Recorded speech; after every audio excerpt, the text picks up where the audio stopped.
She was never invited back. No press release. No dramatic send dash off. No public argument caught by cameras. Just silence. One night, she was laughing under the bright lights of The Tonight Show starring Johnny Carson, sitting beside the most powerful man in late-night television. And the next, she was gone. In Hollywood, silence can be louder than scandal, because when you crossed Johnny Carson, you didn't just lose a booking. You lost the kingdom, and she wasn't the only one. Behind the easy grin, the perfectly timed punchlines, and that famous wave that could change a life in seconds, there was another side to the king of late night. A side that remembered, a side that held grudges, a side that never forgot betrayal. Tonight, we're pulling back the curtain, because the real story didn't happen in front of the camera. It happened after the applause stopped, the era when one man controlled night. To understand what happened, you have to understand the power. Today, fame is scattered. There are dozens of platforms, thousands of podcasts, millions of creators, but in the 1960s, 70s, and 80s, there were only a few networks. And when the clock struck 11:30 p.m., America belonged to Johnny Carson. Every night, millions of viewers tuned in. Families stayed up just a little longer. Comedians gathered around television sets in small apartments. Actors rehearsed stories in their heads, praying they wouldn't bomb. Because 5 minutes on Carson's stage could mean everything. If you were a stand-up comedian, that appearance wasn't just exposure. It was validation. It meant you had arrived. When Carson laughed, genuinely laughed, the country laughed with him. When he invited you to sit down beside him after your set, that was the moment. That was the Carson wave. And that wave built careers. Just ask David Letterman. Just ask Jerry Seinfeld. They've both spoken about what it meant when Carson approved of them. It wasn't just about airtime. It was about endorsement. Carson was the gatekeeper. He didn't just host a show. He defined late-night television. The monologue, the desk, the sidekick, the celebrity couch, the musical guest. Even today, hosts like Jimmy Fallon and Jimmy Kimmel follow the structure Carson perfected decades ago. But power like that changes a man, and it changes the people around him.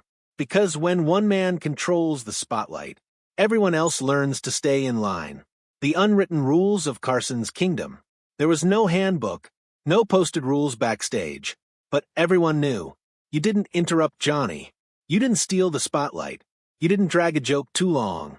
You didn't surprise him. And above all, you didn't betray him. Because if you did, you wouldn't be publicly humiliated. You wouldn't be called out. You wouldn't be exposed. You would simply stop being invited. And in that era, that quiet removal could end a career. The scariest part? You often didn't know what you had done wrong. The shift could be subtle. A smile that didn't quite reach his eyes, a joke that landed but didn't get his laugh, a moment where you talked just a little too long. Carson hated losing control. The show had rhythm, precision, timing. It was his stage. And if you disrupted that rhythm, even unintentionally, you might never return. The woman he once called his star. There was one person who seemed immune to all of this. A woman who wasn't just a guest. She was family. Her name was Joan Rivers. When she first stepped onto Carson's stage in the 1960s, she was sharp, fearless, and unapologetically bold in an industry dominated by men. She wasn't polished. She wasn't delicate. She was electric. Carson saw it immediately. After one of her early performances, he turned to the audience and said, "You're going to be hearing a lot about this girl." And America did. He brought her back, repeatedly. He made her a regular. He elevated her from struggling club comic to national star. Eventually, he named her his permanent guest host whenever he took nights off. For a woman in comedy, at that time, it was groundbreaking. She wasn't just appearing. She was inheriting. To viewers, she looked like the natural successor. But behind the laughter, something was brewing. Because power creates ambition. And ambition can look like betrayal to the wrong person. The offer that changed everything. In the mid-1980s, a young, hungry network called Fox Broadcasting Company wanted to compete. They wanted their own late-night show. And they wanted a headline. So they made Joan Rivers an offer. Her own program. She would become the first woman to host a major network late-night talk show. It was historic. It was risky. It was dangerous. And it was the opportunity of a lifetime. There was just one problem. Johnny Carson didn't hear about it from her. He heard it from executives, from industry chatter, from people whispering behind closed doors. To Joan, it was business. To Carson, it was betrayal. The phone call that ended it. When Joan called Johnny to explain, he hung up. When she wrote him letters, he didn't respond. When she tried to reconcile, there was silence. And just like that, she was gone. No more invitations. No more appearances. No tributes. No acknowledgement. For decades, she was erased from The Tonight Show starring Johnny Carson. Clips were rarely shown. Her name wasn't mentioned. The mentor became the exile's gatekeeper.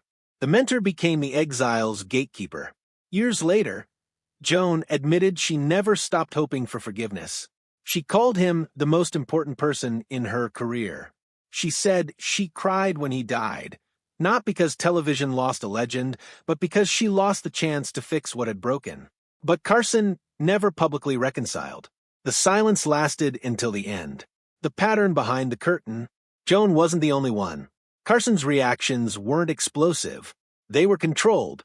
Comedian Howie Mandel once brought an unapproved prop onto the stage, a giant stuffed animal meant to be playful. It disrupted the flow. Carson hated surprises. Mandel wasn't scolded on air. He just wasn't invited back. Then there was Wayne Newton, a Las Vegas icon. At one point, Newton and Carson were friendly. But when Newton outbid Carson in a business deal involving a Vegas property, the tone changed. Carson began slipping jokes into his monologue. They weren't light teasing. They were pointed. The audience laughed. Newton didn't. Eventually, Newton confronted him backstage. The joke stopped. The invitations did too.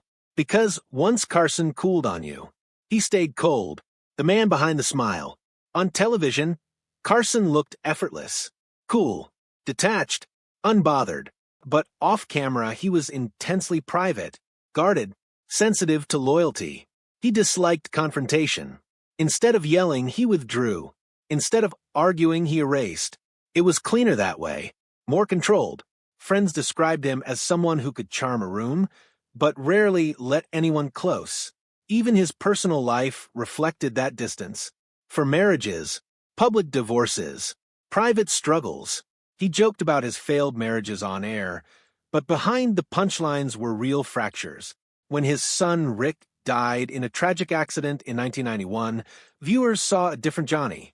Fragile, human. The man who controlled the night suddenly looked vulnerable.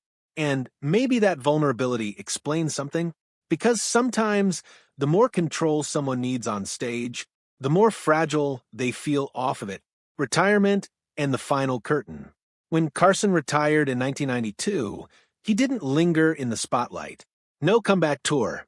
No weekly interviews. No endless guest appearances. He disappeared into Malibu.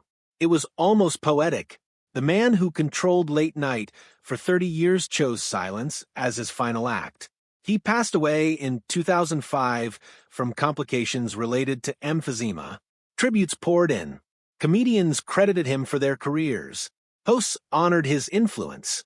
But the stories of those who never returned to his stage, those remained quieter. So, why was she never allowed back? The answer isn't explosive. It isn't dramatic. It isn't scandalous. It's simple.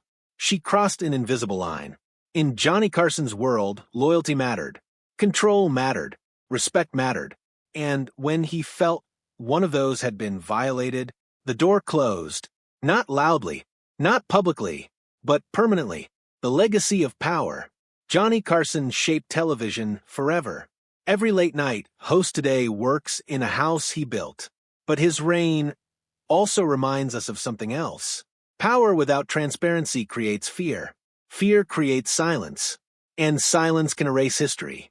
She wasn't banned because she failed. She wasn't banned because the audience rejected her. She was banned because she moved forward without the king's blessing. And in Carson's kingdom, that was unforgivable. Was Johnny Carson protecting his empire? Or was he punishing independence? That debate continues, but one thing is certain. Behind the laughter, behind the monologues, behind the effortless charm, there was a man who ruled the night, and when he turned cold, Hollywood felt it. If you enjoyed this deep dive into late-night history and the untold stories behind the curtain, make sure to like, subscribe, and turn on notifications, because sometimes the real drama doesn't happen on stage. It happens after the applause fades.